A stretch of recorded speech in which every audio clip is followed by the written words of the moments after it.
What if the key to emotional well-being had nothing to do with changing who you are, but rather befriending all the parts within you? Let's explore your inner family through a parts mapping exercise that you can do on the daily as a ritual or routine. Hi, I'm Amy Rose White. I'm an integrative psychotherapist. My channel is for spiritually aware people who still find themselves stuck in old patterns and with habits that aren't serving them despite years of therapy, meditation, yoga, yada yada. So in parts work, I like to use the metaphor of the bus. You are the bus driver, and all of your parts are little kids behind you in the bus. But from time to time, those parts come rushing forward for really good reasons, and they grab the steering wheel of your life. My clients who are listening to this will know that I talk about this very frequently.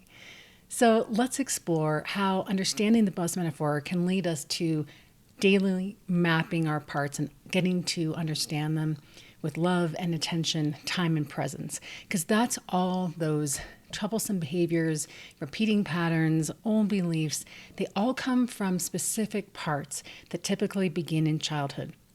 Those parts have their own feelings, they have their own memories, they have their own beliefs, and they definitely have their own behaviors.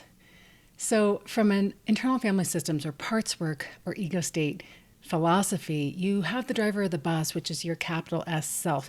And I'll link the video right here to explain to you more about the self. If you haven't watched that one, be sure and go back and do that before or after this video. It doesn't really matter. You'll still get something out of this. But that bus driver self is the eternal wisdom within us. It is the timeless essence of who we are.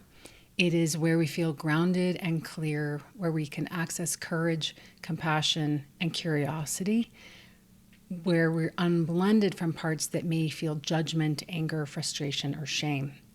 So, of course, the metaphor only works if you have a friendly bus driver, because when we access self energy, it's the good bus driver. It's not the mean bus lady or guy. So from that idea that when you're connected to self, you're the loving, patient, kind bus driver who would stop for a kid in the rain and let them in. And then we have all the seats filled by different parts. And in the mapping exercise, you may start noticing just 1, 2, 3, maybe 4 parts. And over time, you might discover you indeed actually have a full bus of parts and beyond. Those parts fall into one of 2 categories generally: protectors and exiles. The protectors are helping us run our day-to-day lives, and the exiles are out of conscious awareness. So the protectors will either be managers, which are the kids that are doing their homework on the bus, talking to you, asking you questions, looking at the beautiful flowers outside, chatting with a friend. Maybe someone's cleaning up the bus window. I don't know, one of those kids that's really concerned about being helpful, being a good friend, being useful to the bus driver. I saw a video once recently where the bus driver actually passed out and a kid came forward and took the wheel and stood on the brake and told the other kids to call 911. That would be a protector who's in a manager role or a preferred role. Then you have the kids that typically sit a little further back in the bus. They are yelling, they're screaming, they might be pulling someone's hair, they're throwing, wadded up pieces of paper or worse at each other. They're, hanging their heads out and, trying to cause an accident. And then those are parts that we call firefighters. And those parts will create a mess in order to get their needs met. They're just as valuable, but they're more noticeable because of the chaos that they can create in our lives. Those parts actually in our lives may encourage us to eat 3 bags of potato chips when we're stressed, or drink a case of beer, or cut ourselves, or cheat on our spouse, or gamble a bunch of money, or do something that's more in the extreme realm, because they are trying to keep out of awareness the kids in the very, very back who are the exiles.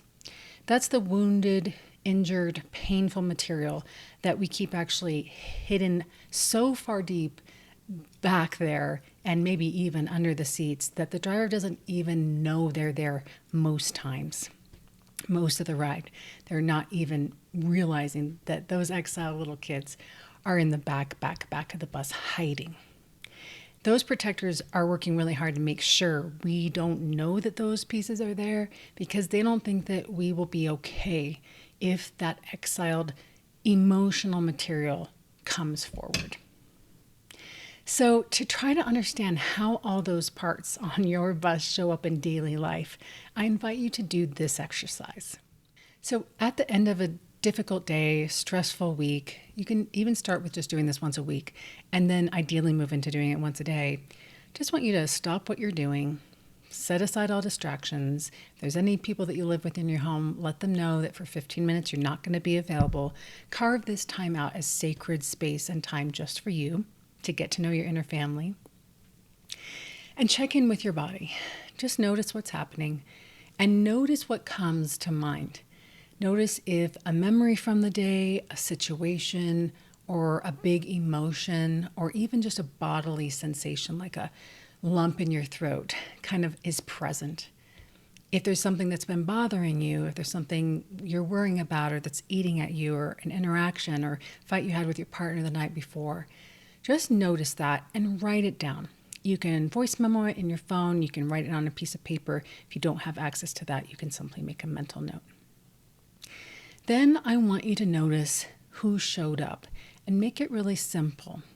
So what I mean by that is, did one of those kids that maybe overfunctions or tries to overachieve or be a perfectionist in the front of the bus show up? Was there a people-pleasing part? Was there an angry part? Was there a rebellious one? Was there a dictator or an inner critic? What are the dominant parts that came up in that instance or circumstance that you're recalling? Sometimes it just might be shock, overwhelm, anxiety, fear. It doesn't have to be named in any specific kind of character way. I even have clients that name them by animals that they notice in imagery that comes to their mind when we access their parts. It doesn't really matter. Just notice who is there. The next step is to recognize and ask yourself, how do I feel towards this part, one at a time, that you're going to meet? Take time to get to know each one. But if you recognize right away that you're feeling angry, irritable, frustrated, you want that part to go away, you feel judgmental, what that means is that self energy, that driver of the bus, is fused with some other part. And we can't really get to know and befriend parts with the energy of fusion, judgment, anger, frustration, elimination.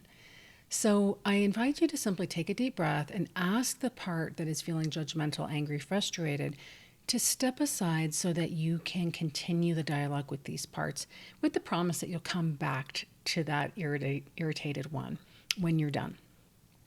If they won't budge and they're just dogmatically really pissed at how you behaved and they won't unblend from your higher self, that's okay.